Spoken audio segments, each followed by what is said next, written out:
সকলোকে মই দীক্ষিতা মই মোৰ অন্য এটা ভিডিঅ'ত আপোনালোক সকলোকে স্বাগতম জনাইছোঁ। আজি হৈছে ৰাখি বন্ধন আৰু সেইবাবে বোলো মই আমাৰ এইটো টিকলাক ৰাখি এডাল বান্ধোঁ আৰু যিহেতু এবাৰ মোৰ প্ৰথম ৰাখি তাক লৈ বোলো আপোনালোকৰ লগতো শ্বেয়াৰ কৰোঁ আৰু এইটো এটা মুহূৰ্ত যোনটো মই কেপচাৰ কৰি ৰাখিব বিচাৰিছোঁ। আহকচোন দেখাই আছোঁ। আৰু এয়া মোৰ থালখন ৰেডি হৈ গ'ল। বহুত মৰমেৰে সজাইছোঁ, যিহেতু এবছৰৰ পৰা ৱেইট কৰি আছিলোঁ এই দিনটোলৈ। গোটেই মৰমখিনি থালখনতে দেখাই দিছোঁ। আৰু এই থালখনত যে দেখিছে যোনটো কেক, সেইটো মই বনাইছোঁ। তাৰে ভিডিঅ' মই আপোনালোকৰ মাজত অতি সোনকালে আনিম বাৰু।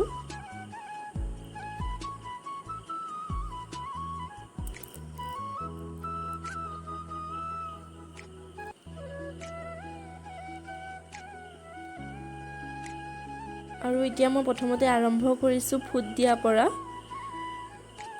ইমান ভালকৈ নাজানো, কিন্তু যিমানখিনি পাৰোঁ সিমানখিনি কৰিছোঁ। যদিহে ক'ৰবাত কিবা ভুল আছে তে মোক আপোনালোকে কমেণ্টত জনাই দিব, যাতে এইটো ভুল মোৰ আকৌ নহয়।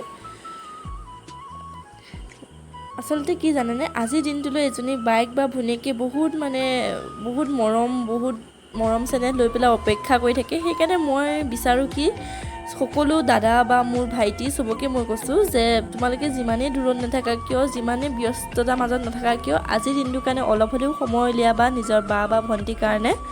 কাৰণ কামটো সদায় আছে, কিন্তু এনেকুৱা দিনবিলাকতো সদায় নাহে, বছৰত যিহেতু এবাৰেই আহে। চ' যিমানেই কামৰ মাজত নাথাকা কিয় অকণমান সময় নিজৰ বা ভণ্টিকো দিবা বাৰু।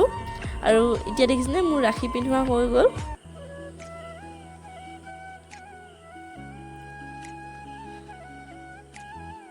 আৰু এতিয়া মই তাৰপৰা খুজিম গিফ্ট, আৰু চাবচোন মোক সি কি ধুনীয়া গিফ্ট এটা দিব। আৰু আজি গিফ্ট যে সি যে মোক দিছে, তাৰ কাৰণে নাতো কোনোবাই পইচা দিছে না কোনোবাই কিবা কৰিছে, সি নিজৰ পকেট মানি বচাই সি মোৰ কাৰণে এইখিনি কিনি আনিছে। কওকচোন ইয়াতকৈও বেছি কিবা লাগেনে? আৰু আজিলৈ মোৰ ভিডিঅ'টো ইমানেই আছিলে। যদিহে আপোনালোকৰ চাই ভাল লাগিছে, প্লিজ লাইক শ্বেয়াৰ কমেণ্ট কৰিব। And thank U.